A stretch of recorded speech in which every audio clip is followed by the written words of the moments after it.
অবশেষে বাংলায় শীত অনুভূত হয়েছে, শীত থিতু থাকছে। আগামী কয়েকদিনে আবার বেশ কিছুটা পরিবর্তনের সম্ভাবনা রয়েছে। ইতিমধ্যে পশ্চিমী ঝঞ্ঝার প্রভাব রয়েছে, সেইটা কেটে যাওয়ার পরেই আবার পরিবর্তন একটা আসবে। সপ্তাহ শেষে প্রচণ্ড ঠান্ডা আবারও কাঁপাবে। ইতিমধ্যে ঠান্ডা ভালোই চলছে দক্ষিণবঙ্গ সহ উত্তরবঙ্গে। দক্ষিণবঙ্গের তাপমাত্রা বীরভূম জেলার শ্রীনিকেতনে 9.8-10-এর তলায় নেমেছে। পশ্চিমের দিকের জেলাগুলিতে ঠান্ডা ভালোই অনুভূত হচ্ছে। পূর্ব দিকেও কম নেই, কলকাতা সহ দক্ষিণবঙ্গের পূর্ব দিকের জেলাগুলিতেও ঠান্ডা ভাব রয়েছে। এদিকে দেখুন, উপগ্রহ চিত্রে মাঝখানে কিছু মেঘের দেখা দেখতে পাচ্ছেন। এই যে মেঘগুলির জন্য 1 ডিগ্রি থেকে 2 ডিগ্রি একটু তাপমাত্রা ঊর্ধ্বমুখী হতেও পারে। ফলে আশা করা যাচ্ছে যে মঙ্গলবার বা বুধবার পর্যন্ত 1 থেকে 2 ডিগ্রি তাপমাত্রা ঊর্ধ্বমুখী হতেও পারে। তারপরে আবার কিন্তু এগুলো কেটে গেলেই তাপমাত্রার পতন হতে পারে। কোথায় কোথায় কেমন কি তাপমাত্রা হবে কিছুটা পূর্বাভাস দিয়েছে আবহাওয়া দপ্তর, আমরা দেখিয়ে দেব। এর পাশাপাশি ঘন কুয়াশা এবং শৈত্যপ্রবাহে বেশ কিছুটা পরিবর্তন হয়েছে, সেগুলো আমরা এই ভিডিওতে দেখাবো। আমরা সেগুলো দেখে নিই, তারপর আমরা এখান থেকে শুরু করব। আপনি কোন জেলা থেকে এই ভিডিওটি দেখছেন এবং আপনার এলাকায় কেমন ঠান্ডা অনুভব করছেন অবশ্যই জানাবেন। তবে আমাদের বাংলায় কিন্তু যে বিরাট আকারের ঘন কুয়াশা আসবে এমন কিন্তু নেই। হয়তো পাতলা পাতলা কুয়াশা থাকতে পারে, কিন্তু ঘন কুয়াশাগুলি দেশের অন্যান্য অংশে বিরাজমান থাকতে পারে। চলুন আমরা সেগুলো দেখে নিই। দেখে নেওয়ার পর এখানে আসছে, দেখতে থাকুন। ভিডিওটিকে একটি লাইক অবশ্যই করে দেবেন। দেখুন বন্ধুরা, ইতিমধ্যে আমরা দেখে নেব যে 8 তারিখ সোমবার কোথায় কেমন তাপমাত্রা থাকতে পারে। দিয়েছে আবহাওয়া দপ্তর একটা পূর্বাভাস, সেটাই আপনাদের সামনে তুলে ধরছি।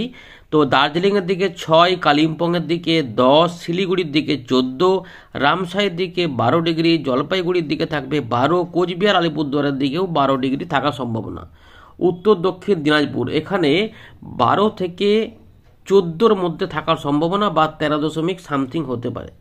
এর পাশাপাশি এই ঠান্ডাগুলো বিহার এবং বাংলাদেশের রংপুর এবং আসাম মেঘালয়ের পশ্চিম দিকেও থাকবে। এদিকে মালদার আশেপাশে যে জায়গা রয়েছে সেখানে 15 ডিগ্রি হতে পারে, কিন্তু দক্ষিণবঙ্গে তার থেকে কম থাকবে। ইতিমধ্যে আমাদের শ্রীনিকেতনে 9.8 ডিগ্রি রেকর্ড করেছে আলিপুর আবহাওয়া দপ্তর রবিবার সকালে। সেইটা কিন্তু একটুখানি বাড়তে পারে সোমবার, যেখানে আমরা দেখব যে পুরুলিয়া, বাঁকুড়া, পশ্চিম বর্ধমান, পূর্ব বর্ধমান, বীরভূম, মুর্শিদাবাদ এবং বেশ কিছুটা নদিয়া, আর কিছু কিছু যেটা উত্তর ঝাড়গ্রাম এবং উত্তর বলতে পারেন যে উত্তর পশ্চিম মেদিনীপুরের এই দিকটাতেই ভালো ঠান্ডা অনুভূত হবে। এখানে আমরা মোটামুটি 11 থেকে 12-র মধ্যেই দেখতে পাবো। 2-1 জায়গায় হয়তো 13 ডিগ্রি হতে পারে, তবে বেশিরভাগ অংশেই 11 থেকে 12-র মধ্যে দেখা যাবে। তার মানে এই জায়গাগুলোতে ঠান্ডা ভালোই থাকবে। কিন্তু আর যে জেলাগুলি রয়েছে বাকি, মানে ঝাড়গ্রামের দক্ষিণ দিক, পশ্চিম মেদিনীপুরের দক্ষিণ ভাগটা, এর পাশাপাশি পূর্ব মেদিনীপুর, হাওড়া, হুগলি, কলকাতা, উত্তর দক্ষিণ 24 পরগনা এবং দক্ষিণ নদিয়া, এই এলাকাটাতে একটুখানি তাপমাত্রা বেশি থাকবে, যেখানে 13 ডিগ্রি থেকে 16 ডিগ্রির মধ্যে থাকার সম্ভাবনা রয়েছে। সুন্দরবনের দিকে 14, সল্টলেকে 16, আলিপুরে 15, দমদমে 15, হাওড়া 13, অশোকনগরে 13, ডায়মন্ড হারবারে 14, দীঘা 13। তার মানে এমন নয় যে এখানে তাপমাত্রা একটুখানি বেশি মানে যে সেখানে গরম লাগবে এমন নয়, এখানেও ঠান্ডা কিন্তু থাকবে, কিন্তু 15 থেকে 16 ডিগ্রি হতে পারে। আর দিনের বেলার তাপমাত্রা ধরে রাখুন যে 25 ডিগ্রির আশেপাশেই ঘোরাফেরা করবে। এইগুলো সম্ভাবনা থাকবে যে বুধবার পর্যন্ত এরকমই থাকতে পারে, তারপরে পরিবর্তন কিন্তু হবে। এখন আমরা দেখে নেব ভারতীয় মৌসুম ভবনের 7 ডিসেম্বর সন্ধ্যেবেলায় প্রকাশ করা গুরুত্বপূর্ণ আপডেট। এখানে বেশ কিছু পরিবর্তন রয়েছে। প্রথম কথা হচ্ছে যে তামিলনাড়ু দিকে যে ভারী অতি ভারী বৃষ্টিপাত বা বজ্রবিদ্যুৎ সহ বৃষ্টিপাতগুলো চলছিল সেগুলো কিন্তু সোমবার থেকে সতর্কতার মধ্যে থাকছে না। তবে আমাদের আন্দামান নিকোবর দ্বীপপুঞ্জের দিকে 30 থেকে 40 কিলোমিটার গতিবেগে দমকা ঝোড়ো হাওয়া সমেত কিছু বৃষ্টিপাতের সতর্কতা রয়েছে 10 ডিসেম্বর পর্যন্ত আন্দামান এবং নিকোবর আইল্যান্ডে। আর আমাদের যেহেতু পশ্চিমী ঝঞ্ঝার প্রভাব রয়েছে, তাই 8 তারিখ সোমবার পর্যন্ত হালকা থেকে মাঝারি মানের বৃষ্টিপাত হিমালয়ের পশ্চিম ভাগে দেখা যেতে পারে। তাপমাত্রা নিয়ে নতুন পরিবর্তন, যেখানে আমরা দেখতে পাচ্ছি যে 2 থেকে 3 ডিগ্রি পশ্চিম ভারতে নামবে ধীরে ধীরে। তারপরে কিন্তু এখানে আর দেশের অন্য কোথাও পরিবর্তন নেই। এখানে পরিবর্তনগুলি আবার আসবে 2-3 দিন পর থেকে, সেগুলো আবহাওয়া দপ্তর বলবে। আপাতত তাপমাত্রা কিছুটা নামছে, সেটা বজায় রয়েছে। এর পাশাপাশি ঘন কুয়াশা এবং শৈত্যপ্রবাহ এই নিয়ে বেশ কিছু পরিবর্তন হয়েছে। শৈত্যপ্রবাহ দেখা যাবে ছত্তিশগড়, মধ্যপ্রদেশের বেশ কিছু অংশে, এর পাশাপাশি আমাদের উত্তর বিদর্ভ এবং উড়িষ্যার দিকে 9 ডিসেম্বর পর্যন্ত ঘন কুয়াশা থাকবে আমাদের দেশের একদম সকালের দিকে, যেটা বলছে একদম সকালের দিকে, হয়তো বেলা বাড়লে এগুলো কমে যাবে। সেগুলো হচ্ছে যে আসাম, মেঘালয়, নাগাল্যান্ড, মণিপুর, মিজোরাম, ত্রিপুরাতে 8 তারিখ থেকে 12 তারিখ পর্যন্ত, পশ্চিম মধ্যপ্রদেশের দিকে 8 তারিখে, হিমাচল প্রদেশের দিকে 8 তারিখ থেকে 10 তারিখের দিকে, উড়িষ্যার দিকে 8 এবং 9 ডিসেম্বরে এই ঘন কুয়াশা দেখা যাওয়ার সম্ভাবনা কিন্তু রয়েছে। আর ওয়েদার সিস্টেম এই মুহূর্তে সেরকমভাবে বড় কিছু নেই, তবে কিছু পরিবর্তন অবশ্যই রয়েছে।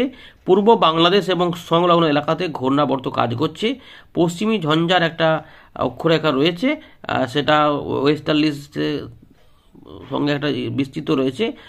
আর যেটা রয়েছে এখন, এই যে ভালো করে দেখুন লাস্টের দিকে যে তথ্যটা রয়েছে, sub tropical westerly jet stream with core wind of order up to 115 knots at 12.6 kilometer above mean sea level continues to prevail over North India।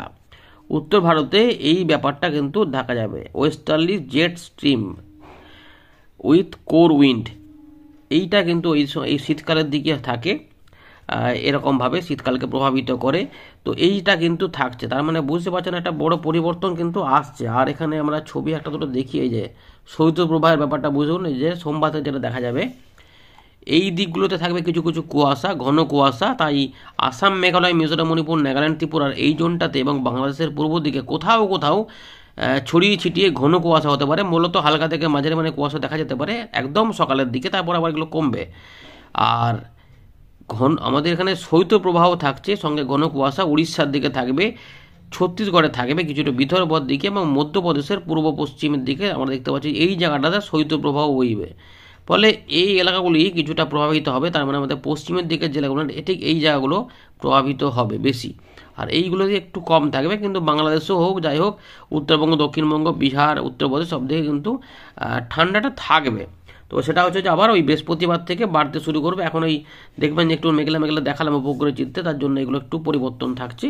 এই ব্যাপারগুলোই কিন্তু রয়েছে। 9 তারিখের দিকেও দেখুন ওই একই জায়গাতে শৈত্যপ্রবাহ এবং ঘন কুয়াশার সতর্কতাগুলি দেওয়া রয়েছে। আর আমরা অন্য কোনো ছবি দেখাচ্ছি না, এবার আমরা উইন্ডের দিকে পুরো বিষয়গুলিকে দেখাবো।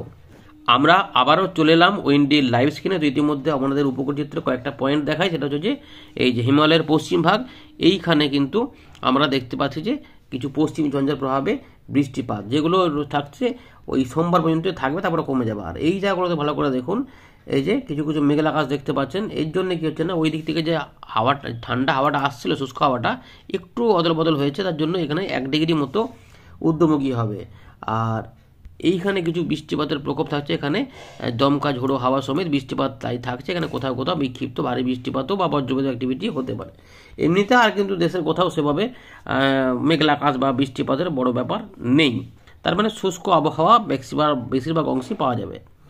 যেহেতু বৃষ্টিপাত নেই, তাই আমরা বৃষ্টিপাত বা মেঘমালা এগুলো দেখাচ্ছে না, আকাশ পরিষ্কারই থাকবে। শুধুমাত্র একদম সকালে কিছু কুয়াশা হতে পারে, নাহলে কিন্তু মোটের উপরে আমাদের উত্তরবঙ্গ, দক্ষিণবঙ্গ বা বিহার, ঝাড়খণ্ড, উড়িষ্যার দিকে সেভাবে, বা বাংলাদেশের পশ্চিমভাগ বেশিরভাগ অংশে কুয়াশা সেরকমভাবে নেই। খুবই পাতলা পাতলা কুয়াশা যদি হয়, তো সেটা একটুখানি দেখবেন যে 6-7টা বাজছে, মোটামুটি আকাশ পরিষ্কার হয়ে গেছে, রোদের দেখা মিলতে শুরু করেছে, এরকম থাকবে। সুতরাং চাষি ভাইদের কোনো চিন্তার দরকার নেই। এবার তাপমাত্রা যে পরিবর্তনটা হবে ভালো করে দেখুন। আমরা সোমবার থেকে যেটা দেখবো, এই দেখুন ভালো করে এই লাইনটা দেখুন, এই যে 14 degree, 13 degree, 12 degree, 12 degree, 16 degree, এই লাইনটা দেখতে পাচ্ছেন। এই লাইনটা এটা যে 12 ডিগ্রি রয়েছে, এটা 11 ডিগ্রি পর্যন্ত যাবে। এই যে পরের দিকে সকালবেলা পর্যন্ত এটা এই 13, 12, 12, 11, ধানবাদ দিকে লক্ষ্য করলেই বুঝতে পারবেন এখানে 13 ডিগ্রি। এইরকমভাবে মিজোরামের দিকে যেমন একটু বেশি ঠান্ডা, এইটা এই 11 ডিগ্রিটা মঙ্গলবারে কি থাকবে 11 না পরিবর্তন হবে? আমরা দেখতে পাচ্ছি 6টার দিকে যখন যাব 12 ডিগ্রি, মানে বুঝতে পারছেন 1 ডিগ্রি কিন্তু বেড়ে যাবে। একদম দিল্লি থেকে শুরু করে গোয়ালিয়র, এলাহাবাদ, ধানবাদ এই পুরো লাইনটা হচ্ছে 12 ডিগ্রি থাকবে। এখানে ঢাকার আশেপাশে 16 ডিগ্রি, কলকাতার দিকে এটা হয়তো 15 ডিগ্রি বা 16 ডিগ্রি থাকবে, যে 12 থেকে 16 এই জায়গাগুলোর মধ্যে ভালো করে দেখতে পাচ্ছেন। বরিশাল বা খুলনা, চট্টগ্রাম 15, 16, 17 মধ্যে থাকার সম্ভাবনা কিন্তু রয়েছে। এই রয়েছে মোটামুটি আপডেট। এবং যেটা আমরা বুধবার যখন নিয়ে যাবো, তখন ওই 12 ডিগ্রি 11 আচ্ছা এখানে আবার 1 ডিগ্রি নামতে চাইছে। বুধবারে আবার দেখা যাচ্ছে যে ওইটা 11 ডিগ্রি হয়ে যাবে, অর্থাৎ 12 ডিগ্রি যেটা উঠে যাচ্ছিল আবার একটু 1 ডিগ্রি কমছে। কলকাতা কিন্তু 16ই থাকছে। মুর্শিদাবাদের দিকে 13 ডিগ্রি বা উত্তরবঙ্গে 12 ডিগ্রি 13 ডিগ্রির মধ্যে থাকবে। এবারে একটু দেখো বৃহস্পতিবারে এইটা আবার ওই 11 ডিগ্রি থাকছে, আবার এই যে এই লাইনটা আবার 11 ডিগ্রি, তার মানে বুধবার বৃহস্পতিবার থেকে এই দুটো দিনের মধ্যেই যে কোনো একটা দিনে তাপমাত্রা আবার 1 ডিগ্রি নেমে যাবে। এবার এই দেখুন 11 ডিগ্রি করেই থাকছে, এবার দেখি আর কমছে নাকি। তারপর আবার শনিবারের দিকে আবার 12 ডিগ্রি, তারপরে রবিবারের দিকে এইখানে একটু পরিবর্তন দেখা যাচ্ছে, 12 ডিগ্রি মতো হয়ে যাচ্ছে। এই হচ্ছে আপডেট। ধন্যবাদ।